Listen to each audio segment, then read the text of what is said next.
നാം പലപ്പോഴും ആദിയിലാണ് നമ്മുടെ ജീവിതത്തെക്കുറിച്ച്, ഭാവിയെക്കുറിച്ച്. ജോലി സംബന്ധമായ പ്രശ്നങ്ങളുണ്ട്, എന്താവുമോ എന്താണെന്നറിയില്ല. ജോലിയില്ല, വല്ലാത്ത ടെൻഷൻ അടിക്കുന്നു. വീടില്ല, എന്താണ് ചെയ്യേണ്ടത്? ഇങ്ങനെ ഓരോന്നും ആലോചിച്ച് നമ്മുടെ ഭാവിയെക്കുറിച്ച് നാം വല്ലാതെ ആകുലതപ്പെടുന്നുണ്ട്. ഞാനൊരു കഥ പറയാം. മലമുകളിൽ ഒരു ഫക്കീർ ജീവിച്ചിരുന്നു. കൊയ്ത്തുകാല സമയത്ത് അദ്ദേഹം നാട്ടിലിറങ്ങിയിട്ട് ഭൂവുടമകളിൽ നിന്ന് അവർ കൃഷി ഇറക്കിയ ധാന്യങ്ങളിൽ നിന്ന് കുറച്ച് ശേഖരിച്ചുകൊണ്ട് വീണ്ടും മലമുകളിലേക്ക് കയറിലായിരുന്നു അദ്ദേഹത്തിൻ്റെ ജോലി. അങ്ങനെ ഒരു സമയത്ത് അദ്ദേഹം 2 സഞ്ചിയുമായി നാട്ടിലേക്ക് ഇറങ്ങി. ഭൂവുടമകളിൽ നിന്ന് വല്ലതും ധാന്യങ്ങൾ ശേഖരിച്ചുകൊണ്ട് വീണ്ടും തിരിച്ചു പോകാൻ. ആ സമയത്താണ് അതിശക്തമായ കാറ്റും കോളും വന്നത്. അദ്ദേഹം അതിശക്തമായ മഴയും വന്നപ്പോൾ അടുത്ത് കണ്ട ഗുഹയിലേക്ക് അദ്ദേഹം ഓടിക്കയറി കുറച്ച് കഴിഞ്ഞപ്പോഴാണ് വലിയൊരു ഇടിയോടുകൂടി മിന്നൽ പ്രത്യക്ഷപ്പെട്ടത്.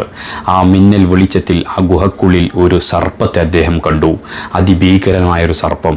ആ സർപ്പം ചുരുണ്ടുകൂടി കിടക്കുന്നു. അദ്ദേഹം നോക്കിയപ്പോൾ അത് വായ തുറന്നിട്ടാണ് ഇരിക്കുന്നത്. അപ്പോൾ അദ്ദേഹത്തിന് കുറച്ച് മനസ്സിലായി, ഇതിന് കാഴ്ച ശക്തിയില്ലാന്ന്. കാരണം കുറച്ച് കാലമായല്ലോ മലമുകളിൽ താമസിക്കുന്നു. പാമ്പുകളെക്കുറിച്ച് നേരിയ ഒരു അറിവും കൂടി ആ ഫക്കീറിനുണ്ട്. കാഴ്ചയില്ലാത്ത പാമ്പാണെന്ന് മനസ്സിലായി. അദ്ദേഹം പെട്ടെന്നൊരു ചിന്ത അദ്ദേഹത്തിൻ്റെ മനസ്സിലേക്ക് വന്നു. ഇതിനെവിടുന്നാണ് ഭക്ഷണം കിട്ടുന്നത്? കാഴ്ചയില്ലാതെ എവിടുന്ന് ഇര തേടി പിടിക്കാൻ പോകും? അപ്പോൾ അങ്ങനെ ചിന്തിച്ചുകൊണ്ടിരിക്കുമ്പോഴാണ് ഒരു കുഞ്ഞിക്കിളി നനഞ്ഞൊട്ടിയിട്ട് ആ ഗുഹക്കളിലേക്ക് വരുന്നത്. പറക്കാൻ കഴിയുന്നില്ല. അത് ചാടി വന്ന് ആ കുഞ്ഞിക്കിളിയാണെങ്കിലോ ഗുഹൻ്റെ ഇരുട്ട് കാരണം പുറത്തേക്കൊന്നും കാണാനും കഴിയുന്നില്ല. ആ അവസ്ഥയിലാണ് കുഞ്ഞുക്കുളിയും ചാടി വരുന്നത്.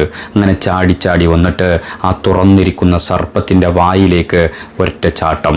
സർപ്പമാണെങ്കിലോ ഇരയും പ്രതീക്ഷിച്ചിട്ട് ഇപ്പോൾ ഭക്ഷണം വന്നു വീഴുമെന്നുള്ള ചിന്തയിൽ ഇങ്ങനെ തുറന്നിരിക്കുന്നത് പോലെ ആ കുഞ്ഞിക്കുളി വായിലേക്ക് വന്ന ഉടനെ തന്നെ സർപ്പം വായ അടച്ചു. അപ്പോൾ അദ്ദേഹം ചിന്തിച്ചു, പടച്ചവനെ, ഇത് നോക്കൂ, വായ കീറിയവൻ നീ തന്നെ അതിന് ഭക്ഷണം കൊടുക്കുന്നു. അദ്ദേഹം ഉടനെ ആ ഗുഹയ്ക്ക് പുറത്തേക്ക് ചാടിയിട്ട് 2 സഞ്ചിയും വലിച്ചെറിഞ്ഞു പറഞ്ഞു, വായ കീറിയ റബ്ബ് എന്നെ തിന്നാൻ തരും. വായ കീറിയ റബ്ബിനറിയാം തിന്നാൻ തരാൻ. അതുകൊണ്ട് എനിക്കിനി ആരുടെ മുമ്പിലും യാചിക്കുന്നില്ല ഞാൻ എന്ന് പറഞ്ഞ് അദ്ദേഹം ഉടനെ അദ്ദേഹത്തിൻ്റെ താമസത്തിലേക്ക് ഓടിപ്പോയി. ചിന്തിക്കണം, നമ്മളും ഇതേപോലെ നമുക്കും ജീവിതമുണ്ട്. നാം ഇങ്ങനെ ആദ്യ പിടിച്ച് ജീവിക്കേണ്ടതില്ല. പരിശ്രമിച്ച് കിട്ടും. കാരണം റബ്ബ് വലിയ കാരുണ്യവാനാണ്. നമുക്ക് എന്തും എപ്പോഴും എങ്ങനെയും തരും അവൻ. അതുകൊണ്ട് ആദിയില്ലാതെ ജീവിച്ചോളൂ, ടെൻഷൻ അടിക്കേണ്ട. റബ്ബ് നമുക്ക് കനിഞ്ഞത് എപ്പോഴാണോ അത് നമ്മളിലേക്ക് എപ്പോഴായാലും എത്തും.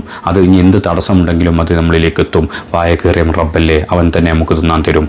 ഇൻഷാ അല്ലാഹ് വീണ്ടും കാണാം.